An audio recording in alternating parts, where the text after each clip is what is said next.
बिस्मिल्लाहिर्रहमानिर्रहीम। अस्सलामुअलैकुम dear students, मैं हूं आपका biology teacher Asif Awan.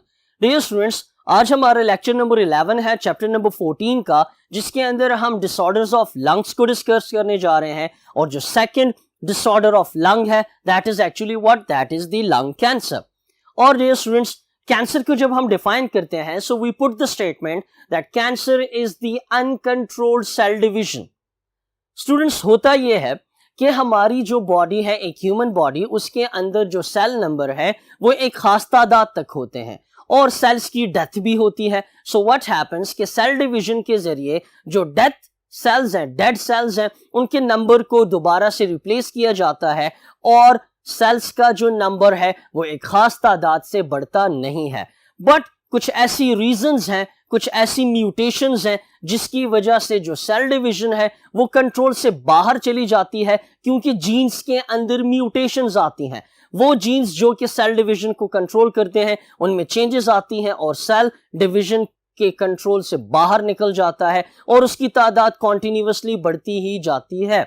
So dear students, जब हम बात करते हैं about the lung cancer, so lung cancer को हम डिफाइन ऐसे करेंगे that lung cancer is actually what, this is the actual uncontrolled cell division of what, of epithelial cells in the respiratory tract। जो respiratory tract है, और respiratory tract क्या है, respiratory रास्ता क्या है, nasal cavity से pharynx, larynx, trachea, bronchi, bronchioles, ये तमाम के तमाम जो रास्ते हैं इनको हम respiratory tract बोलते हैं। इसमें जो इनर साइड पे एपिथेलियल सेल्स मौजूद हैं उनकी डिवीजन जब कंट्रोल से बाहर हो जाएगी तब हम इसको लंग कैंसर बोलेंगे। डियर स्टूडेंट्स, जो लंग कैंसर है उसकी सबसे बड़ी वजह क्या है, that is what, that is the smoking tobacco. Cigarette smoking है जो कि इसका मेन कॉजिंग एजेंट है जो कि लंग कैंसर को कॉज करता है। और तकरीबन दुनिया में 1/3 अमवात जो कैंसर की हैं उसमें वजह कौन आती है, that is the smoking. Now dear students, epithelial cells को अगर हम डिटेल में जाके देखते हैं तो पता ये चलता है कि जो लंग्स हैं या रिस्पिरेटरी ट्रैक्ट के जो एपिथेलियल सेल्स हैं वो डिफरेंट टाइप्स के हैं, जिसमें से आपके पास सीलिएटेड सेल्स हैं, गॉबलेट सेल्स हैं, न्यूरो एंडोक्राइन सेल्स हैं, क्लब सेल्स हैं और साथ में बेसल सेल्स हैं। और ये तमाम के तमाम जो सेल्स हैं ये मौजूद कहां पर हैं, इस लाइनिंग में, इस बेस में मौजूद है जिसमें ये सेल्स पड़े हुए हैं। नाउ डियर स्टूडेंट्स, इसमें जो तमाम सेल्स हैं उनके फंक्शंस की तरफ हम जाएं, सो सीलिएटेड सेल्स एक्चुअली वो सेल्स हैं जो कि sweep the particles and pathogens to the throat.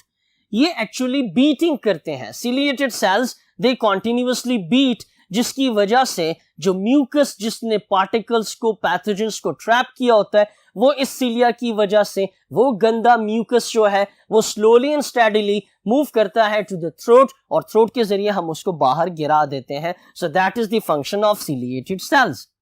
Now dear students, epithelial cell में जो दूसरा टाइप ऑफ सेल है that is actually the goblet cells, and goblet cells are responsible for the secretion of what, for the secretion of the mucin.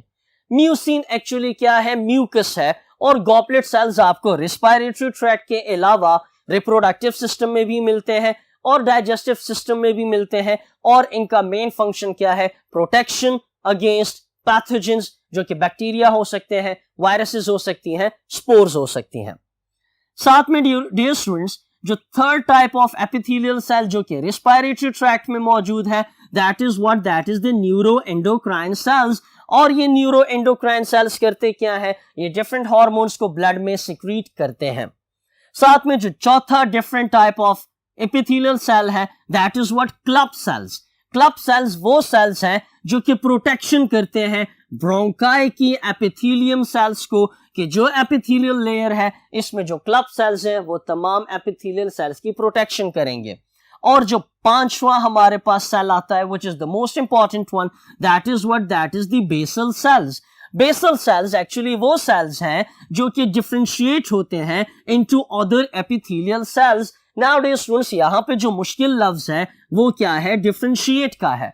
Differentiation क्या है या development क्या है? Development का मतलब ये है कि एम्ब्रियो के कुछ सेल्स को एक प्रॉपर फंक्शन मिलता है। सो इस डेवलपमेंट के फिनोमेना को आप डिफरेंशिएशन भी बोल सकते हैं। सो जो ये बेसल सेल्स हैं, अगर इनमें से कोई भी cell like club cell, neuroendocrine cell, goblet cell, ciliated cells, अगर ये डैमेज हो जाते हैं या इनमें एपोप्टोसिस होती है, तो यही बेसल सेल्स डेवलप हो सकते हैं, डिफरेंशिएट हो सकते हैं इन चारों क्लब, न्यूरोएंडोक्राइन, गॉबलेट और सीलिएटेड सेल्स में। सो डिफरेंशिएशन का ये मतलब है। नाउ इन एपिथेलियल सेल्स की डिवीजन जब कंट्रोल से बाहर हो जाएगी, तब इस कंडीशन को हम क्या बोलेंगे? Then this condition will be called as what? As the lung cancer. So dear students, we can say that the epithelial cells develop uncontrollably and metastasize quickly। कि जो ये epithelial cells जो कि पीछे हमने पढ़े, गॉबलेट सेल्स, क्लब सेल्स, ये actually क्या होते हैं? बहुत अनकंट्रोलेबली डिवाइड एंड रीडिवाइड होते हैं और उसके साथ साथ मेटासाइज होते हैं। नाउ डियर स्टूडेंट्स, मेटासाइज जो लफ्ज है ये निकला कहां से है? From metastasis। From what? Metastasis। और जो मेटास्टेसिस का लफ्ज है ये आपने फर्स्ट ईयर की बुक में इम्यूनोलॉजी चैप्टर और सर्कुलेटरी सिस्टम के चैप्टर में पढ़ा होगा। और मेटास्टेसिस हम बोलते इस चीज को है कि ह्यूमन बॉडी में कहीं पर भी अगर कैंसर सेल्स डिवाइड और रीडिवाइड होते हैं, सो जो लिम्फ है जिसको इंटरस्टिशियल फ्लूइड बोलते हैं, उसकी वजह से जो कैंसर सेल्स हैं वो मूव कर सकते हैं from one point two another point. तो इसका मतलब अगर किसी इंसान को खुदा ना खास्ता एक लंग कैंसर हो जाता है, सो उसके जो सेल्स हैं वो उस ऑर्गन से निकलकर थ्रू द इंटरस्टिशियल फ्लूइड और ऑर्गन्स को इफेक्ट करेंगे। सो डेफिनेटली लंग्स के करीब कौन से और पार्ट्स आ जाते हैं? लंग्स के करीब हमारे पास लिवर आता है, ब्रोंकाई आती है, ट्रेकिया आती है, हार्ट आता है। सो इन तमाम ऑर्गन्स को भी लंग कैंसर की वजह से कैंसर सेल्स जो हैं वो मूव करेंगे और इन ऑर्गन्स में भी कैंसर इंड्यूस हो सकता है। सो डियर स्टूडेंट्स, यहां से सवाल ये पैदा होता है कि जब मेटास्टेसिस होती है जिसके नतीजे में सेकेंडरी ट्यूमर्स बनते हैं, वो कहां कहां पे आ सकते हैं? और मैंने आपको जवाब दिया कि लंग ऑर्गन के करीब करीब जो ऑर्गन्स हैं वहां पे कैंसर ट्रांसफर हो सकता है थ्रू इंटरस्टिशियल फ्लूइड, जिसको लिम्फ भी कहा जाता है। नाउ डियर स्टूडेंट्स, कौन कौन से पार्ट्स में सेकेंडरी ट्यूमर्स डेवलप हो सकते हैं? Number 1 lymph nodes, number 2 lung pleura, number 3 heart, number 4 breasts, number 5 liver. Now dear students, what are lymph nodes? हमारी एक ह्यूमन बॉडी के अंदर बहुत सारी ऐसे पॉइंट्स होती हैं, ऐसी डेड एंड्स होती हैं जहां पे लिम्फ स्टोर होता है और इन पॉइंट्स में immune cells like T cells और बी सेल्स की प्रोडक्शन और मैच्योरेशन होती है। सो अगर कैंसर इन नोड्स तक पहुंच जाता है फ्रॉम द लंग्स, सो उन पॉइंट्स को हम लिम्फ नोड्स बोलते हैं और वहां पे बहुत ज्यादा क्या होगी? ग्रोथ होगी डिफरेंट इम्यून सेल्स की। लिम्फ नोड्स जो हैं वो स्वेल करेंगे, लाइक लिम्फ नोड्स नेक में होते हैं, ब्रेस्ट में होते हैं, ऑल ओवर द बॉडी। सो हर एक जगह पे क्या होगी? सूजन होगी लिम्फ नोड्स की, which is a great problem. साथ में जो लंग प्लूरा है, लंग प्लूरा एक्चुअली वो मेम्ब्रेन है जो कि लंग को कवर कर रही है। सो वहां पर भी ट्यूमर्स, रसोली जिसको बोलते हैं, कैंसर डेवलप हो सकता है। एज वेल एज हार्ट, चूंकि लंग्स के करीब हार्ट है, वहां पे भी ट्रांसफर हो सकता है। इसी तरह ब्रेस्ट है फीमेल्स में, और लिवर जो है it can also be efficiently affected by the lung through which process? Through metastasis. Now dear students, what are the risk factors? वो कौन से फैक्टर्स हैं जिसकी वजह से लंग कैंसर के होने का चांस बहुत ज्यादा हो जाता है? The number 1 and the most evil factor is what? That is the smoking। अगर स्मोकिंग टोबैको बहुत ज्यादा होती है, कॉन्टिन्यूसली होती है, तो उसकी वजह से सीलिएटेड सेल्स तो डैमेज होते हैं, लेकिन जो स्मोक के अंदर हजारों डिफरेंट टाइप ऑफ केमिकल्स मौजूद हैं, लाइक वी हैव व्हाट टार मौजूद है, कार्बन मोनोऑक्साइड मौजूद है, और इस तरह की और मॉलिक्यूल्स जो हैं ये कैंसर की जो स्पीड है उसको ज्यादा कर सकते हैं। साथ में डियर स्टूडेंट्स जो रेडॉन गैस है वो भी actually cancer, lung cancer cause करने का एक एजेंट है। साथ में एस्बेस्टॉस है जो कि स्मोक में होता है। साथ में जो एक्स रेज है ये म्यूटेशंस कॉज कर सकती हैं। उसके साथ साथ जो सीटी स्कैन्स हैं जिसको हम as a diagnostic tool use करते हैं वो भी एक रिस्क फैक्टर हो सकता है फॉर द लंग कैंसर। साथ में जो लंग कैंसर है it can also be what, it can also be genetic. मतलब क्या हुआ कि वो प्रॉपर्टीज या वो कैरेक्टर्स जो कि पेरेंट्स से ऑफस्प्रिंग्स में ट्रांसफर होते हैं उनको हम इनहेरिटेंस बोलते हैं। नाउ डियर स्टूडेंट्स इसी फिनोमेना को जेनेटिक्स भी कहा जाता है। सो अगर कोई भी एक कैंसर जो है वो किसी फैमिली में मौजूद है सो वो father to son, father to daughter जो है वो ट्रांसफर होगा। सो कैंसर जो है इन फैक्टर्स के अलावा जेनेटिक्स भी उसमें इन्वॉल्व है जिसको हम खानदानी बीमारी बोल सकते हैं।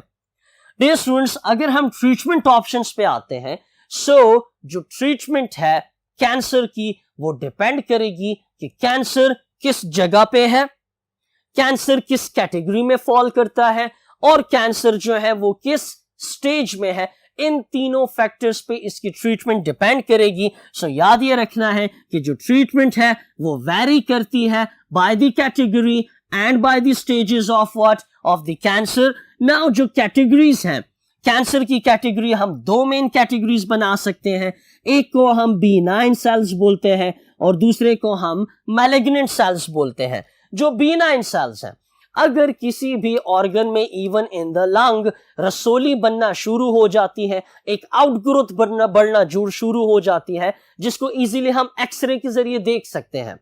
सो व्हाट वुड हैपन कि एक छोटा सा बायोप्सी ऑपरेशन होगा और उस बंदे के जो लंग सेल्स में जो ट्यूमर है उसका सैंपल लिया जाएगा, उसकी डायग्नोसिस होगी और अगर वो B9 सेल्स निकलते हैं तो इसका मतलब ये है कि ये सेल एक्चुअली जो B9 सेल्स हैं ये मेटास्टैटिक नहीं होते, ये ट्रांसफर नहीं होते। सो सिंपल कीमोथेरेपी से, सिंपल मेडिसिन से, थ्रू सर्जरी आप इनको काट देते हैं और जो कैंसर है वो मजीद आगे ऑर्गन्स में ट्रांसफर नहीं होता। जबकि जो मैलिग्नेंट सेल्स हैं, malignant cells are actually the true cancer cell. ये ट्रू कैंसर सेल्स हैं जो कि मेटास्टेसिस में इन्वॉल्व होंगे और अगर किसी बंदे में मैलिग्नेंट सेल्स पाए जाते हैं तो उसके लिए ट्रीटमेंट ऑप्शंस क्या होंगी? The number 1 treatment option is what, that is the surgery. The number 2 is the chemotherapy. The number 3 is the radiations, or you can also call it as what? As radiotherapy. आप इसको radiotherapy भी बोल सकते हैं। और जो चौथा option है ट्रीटमेंट का that is what, that is the immunotherapy. लेकिन ये चारों की चारों जो थेरेपीज हैं ये डिपेंड करेंगी किस चीज के ऊपर कि कैंसर की कैटेगरी क्या है, कैंसर की स्टेजेस क्या है और उसके साथ साथ हम कह सकते हैं कि कैंसर की लोकेशन क्या है, मतलब किस ऑर्गन को वो अफेक्ट कर रहा है। नाउ डियर स्टूडेंट्स अगर किसी बंदे को लंग कैंसर होगा तो डेफिनेटली कुछ सिम्टम्स अराइज होंगी। सो वो सिम्टम्स कौन सी हैं उसकी तरफ मूव करते हैं। So dear students, what are the common symptoms of the lung cancer? The number 1 common symptom of the lung cancer is what? That the cough that doesn't go away, because that is actually because of the cancer. Next constant chest pain. जो chest pain है वो होगा, सीने में दर्द होगा। और पता कैसे चलेगा कि जो हमारी चेस्ट है इसकी यहां पे जो ये बोन है that is actually called as what, that is called as the sternum, STERNUM, sternum. So जिस बंदे को कैंसर है उसकी स्टर्नम पे आप थोड़ा सा जोर देंगे, he or she will feel the pain. The third common symptom of the lung cancer is what, that is the coughing of the blood, कि जब खांसेगा तो खून निकलेगा। खून की वजह ये होगी क्योंकि जो एपिथेलियल सेल्स हैं वो डैमेज हो चुके होते हैं, ब्लड कैपिलरीज डैमेज हो चुकी होती हैं। सो ब्लड आएगा और वो ब्लड सीलिया जो है कोशिश करेगा कि उसको बाहर की तरफ लाए। सो जब खांसी होगी तो उसके नतीजे में प्रेशर पड़ेगा और खून निकलेगा। साथ साथ में शॉर्टनेस ऑफ ब्रेथ होगी, सांसें जो हैं वो फूलेंगी छोटी होंगी, सांस अच्छे तरीके से ऐसा बंदा नहीं ले सकेगा। और शॉर्टनेस ऑफ ब्रेथ पे हमने काफी डिटेल पढ़ी है कि शॉर्टनेस ऑफ ब्रेथ की वजूहात क्या है। नंबर 1 बर्नौली प्रिंसिपल है, उसके मुताबिक हमने बात की थी कि जो अलविलाए हैं उनकी शेप जो है वो डीफॉर्म हो जाती है, खराब हो जाती है, जिसकी वजह से एयर ट्रैप हो जाती है इन द अलविलाए। साथ में शॉर्टनेस ऑफ ब्रेथ की दूसरी वजह म्यूकस का बहुत ज्यादा खारिज होना। क्यों? म्यूकस तब ज्यादा खारिज होगा जब पैथोजेंस, जब डस्ट, जब स्मोक ज्यादा आएगी। साथ में रिपीटेड निमोनिया एंड ब्रोंकाइटिस, बंदे को जो है जिसको लंग कैंसर, उसके निमोनिया बार बार होगा, उसका म्यूकस लेवल हाई होगा और साथ साथ में ब्रोंकाइटिस होगा। ब्रोंकाइटिस एक्चुअली वो मेडिकल कंडीशन है जिसमें जो एयर पैसेजवेज है लाइक ब्रोंकाई है, ब्रोंकियोल्स है, उनकी इलास्टिसिटी खत्म हो जाती है, एयर प्रेशर को वो अच्छे तरीके से रेगुलेट नहीं कर पाते। उसके साथ साथ swelling of neck and face, जो फेस है, जो नेक है वो फूलेगा और इसमें सबसे बड़ा रोल किस चीज का आएगा? लिम्फ नोड्स का आएगा, लिम्फ नोड्स का आएगा और साथ में एडिमा होगा। Oedema, EDEMA, and what is oedema? Oedema means extra cellular water level, कि जब सेल से बाहर पानी ज्यादा हो जाएगा तो इसके नतीजे में क्या होगी? स्वेलिंग होगी और वो लिक्विड ज्यादातर इंटरस्टिशियल फ्लूइड, जिसको हम लिम्फ भी बोल सकते हैं, उसकी मेन वजह है। साथ में लॉस ऑफ एपिटाइट, बंदे को भूख नहीं लगेगी, तो ऑटोमेटिकली जब भूख नहीं लगेगी सो हम कह सकते हैं that what will happen, loss of appetite and there will be also the loss of what, of the weight, इंसान का वजन कम होता जाएगा। एंड फटीग, जब भूख नहीं लगेगी, वजन नहीं बढ़ेगा, तो ऑटोमेटिकली कमजोरी आएगी, थकावट फील होगी। सो ये वो कॉमन सिम्टम्स हैं जो कि एक लंग कैंसर के पेशेंट फील करता है। Now dear students, let's move on to the next topic, and that is what? That is a very short topic, and that is the effect of smoking tobacco. Tobacco, तंबाकू, जिसको अगर smoke किया जाता है तो उसकी बहुत ज्यादा नुकसानात हैं, क्योंकि जो एक सिगरेट है उसमें हजारों किस्म के केमिकल्स होते हैं और वो केमिकल्स हमारी बॉडी में जाके बहुत सारे मेटाबॉलिक पाथवेज को डिस्टरप्ट करते हैं, क्योंकि कुछ मॉलिक्यूल एज अ इनहिबिटर काम करते हैं, कुछ मॉलिक्यूल्स जो हैं वो कैंसर को इंड्यूस करते हैं और इसकी वजह से जो इंसान की सेहत है वो रोज बरोज कम होती जाती है। और देखा यह गया है, जो मैं बता भी चुका हूं, कि यूनाइटेड स्टेट्स में तकरीबन 1/3 अमवात जो है वो लंग कैंसर की वजह से होती हैं, और लंग कैंसर की सबसे बड़ी वजह क्या है? That is the cigarette smoking. Now dear students, जो सिगरेट है उसके अंदर 2 मेन बड़ी चीजें हैं, मॉलिक्यूल्स हैं जो कि पाए जाते हैं, they are very much harmful. So उनमें हमारे पास जो नंबर 1 है that is what? That is the tar, and the second one is carbon monoxide. जो टार है, टार एक्चुअली एक ब्लैक किस्म का केमिकल है जो कि टीथ पे प्लैक की फॉर्म में जमा होगा, और साथ में जो ट्रेकिया है, ब्रोंका है, वहां पे म्यूकस के साथ बाइंड होगा, जिसकी वजह से जो म्यूकस है, जो थूक है, जो बलगम है, वो ब्लैक कलर का होना शुरू हो जाता है, and which is very much dangerous. इनमें सबसे ज्यादा डेंजरस हमारे पास क्या है? We have the carbon monoxide, because carbon monoxide जो है it have the affinity for haemoglobin. ये हीमोग्लोबिन के लिए एफिनिटी रखता है, अट्रैक्शन रखता है, जिसकी वजह से होगा क्या कि अगर कोई बंदा स्मोक करेगा, वो स्मोक ट्रेकिया से गुजर के एयर सैक्स में आएगा, अल्विलाई में आ गया, जहां पे गैसेस एक्सचेंज होती है। So carbon monoxide will diffuse into the blood, जहां पे वो हीमोग्लोबिन के साथ बाइंड होगा। जब हीमोग्लोबिन के साथ कार्बन मोनोऑक्साइड बाइंड होगी तो इसका मतलब ऑक्सीजन की बाइंडिंग इफेक्ट होगी। ऑक्सीजन प्रॉपर तरीके से बाइंड नहीं हो सकेगा तो ऑटोमेटिकली हाइपोक्सिया होगा, और हाइपोक्सिया की जो कॉन्सिक्वेंसेस हैं वो हम पिछले लेक्चर में पढ़ चुके हैं। उसके साथ साथ याद ये रखना है कि जो कार्बन मोनोऑक्साइड है it is what? It is also a mutagen. It is what? Also a mutagen. ये म्यूटेशंस को कॉज करता है और लंग कैंसर को कॉज करने में ये एक बहुत बड़ा रोल अदा करता है। जैसे हम कह सकते हैं जलती पर तेल लगाने का काम करता है, क्योंकि कार्बन मोनोऑक्साइड अगर होगा तो म्यूटेशन ज्यादा होंगी, म्यूटेशन ज्यादा होंगी, डीएनए रिपेयर कम होगा, डीएनए अच्छे तरीके से रिपेयर नहीं होगा, और ऑटोमेटिकली कॉन्सिक्वेंसेस, नताइज जो हैं वो लंग कैंसर की फॉर्म में भुगतना होंगी।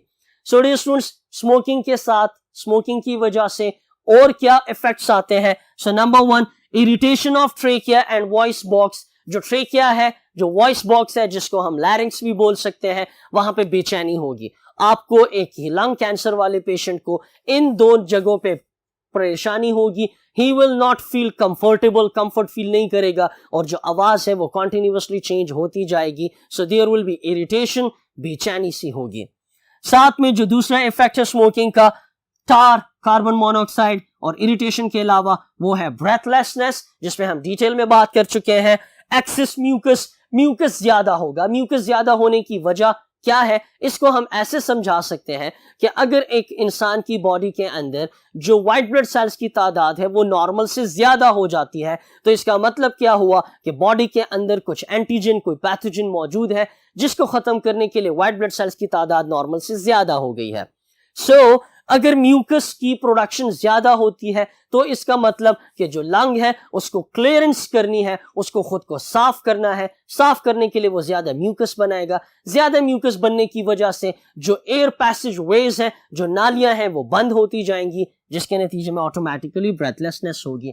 और उसके साथ साथ लंग फंक्शन भी क्या होगा, वो कम होता जाएगा। सो यही वजह है कि जो सिगरेट स्मोकर्स होते हैं वो बहुत ज्यादा एक्सरसाइज नहीं कर पाते, बहुत ज्यादा रनिंग नहीं कर पाते, क्योंकि उनकी सांस फूलती है। और उसकी मेन वजह क्या है, उसकी मेन वजह है स्मोकिंग। उसके साथ साथ जो नेक्स्ट हमारे पास इफेक्ट है स्मोकिंग का, that is what, impairment of the lung clearance system, कि जो लंग है वो खुद को क्लियर करने की हद्दुल इम्कान कोशिश करता है। अगर एक बंदा सिगरेट स्मोकिंग छोड़ देता है तो तकरीबन 20 मिनट के बाद जो है उसका ब्लड प्रेशर वापस नॉर्मल की तरफ आना शुरू हो जाता है। इसी तरह अगर कोई एक स्मोकर जो है वो 1 साल 2 साल तक अपनी स्मोकिंग को क्विट करता है तो उसके कैंसर के होने के चांसेस 50% कम हो जाते हैं, क्योंकि लंग अपने म्यूकस लेवल को वापस नॉर्मलाइज करने की कोशिश करता है। और तकरीबन 9 महीनों में होता क्या है कि जो सीलिएटेड सेल्स के जो सीलिया हैं, जो कि डैमेज हो चुके होते हैं, वो दोबारा रिपेयर होना शुरू हो जाते हैं। सो लंग क्लियरेंस सिस्टम में आपको याद ये रखना है कि लंग क्लियरेंस सिस्टम में जो म्यूकस की प्रोडक्शन है वो रेगुलेट होती है, उसके साथ साथ जो सीलिएटेड सेल्स हैं उनकी भी रिपेयर होती है, जिसकी वजह से इंसान जो है वो अपनी स्मोकिंग के इफेक्ट्स को 1-2 साल में इंतहाई लो लेवल पे ले आता है, और इवन 2 साल बाद लंग कैंसर के होने का चांस 50 से ज्यादा कम होता है। साथ में डियर स्टूडेंट्स, जो स्मोकिंग का इफेक्ट है वो एम्फिसीमा भी है, और एम्फिसीमा पे हम बहुत ज्यादा डिटेल में पिछले लेक्चर में बात कर चुके हैं, जिसमें फुल मैकेनिज्म पे हमने बात की कि कैसे एम्फिसीमा जो है उसके नतीजे में अल्वेलाई डैमेज होते हैं और ऑटोमेटिकली गैसियस एक्सचेंज इफेक्ट होती है। And the last but not the least one, the effect of the smoking is what, that is the increased lung infections, कि जब स्मोकिंग की वजह से हमारे इम्यून सेल्स, हमारे मैक्रोफेजेस, हमारे न्यूट्रोफिल्स जो हैं इन्फ्लेमेटरी स्टेटस में जाएंगे, ऑटोमेटिकली उनके फंक्शन जो हैं वो भी इफेक्ट होंगे, जिसकी वजह से लंग्स जो हैं वो बहुत ससेप्टेबल हो जाएंगी। किसके लिए? To different types of infections जो हैं वो बहुत तेजी के साथ लंग कैंसर के पेशेंट को आना शुरू होंगे, और अनलकीली वो ट्रीट भी नहीं होंगे।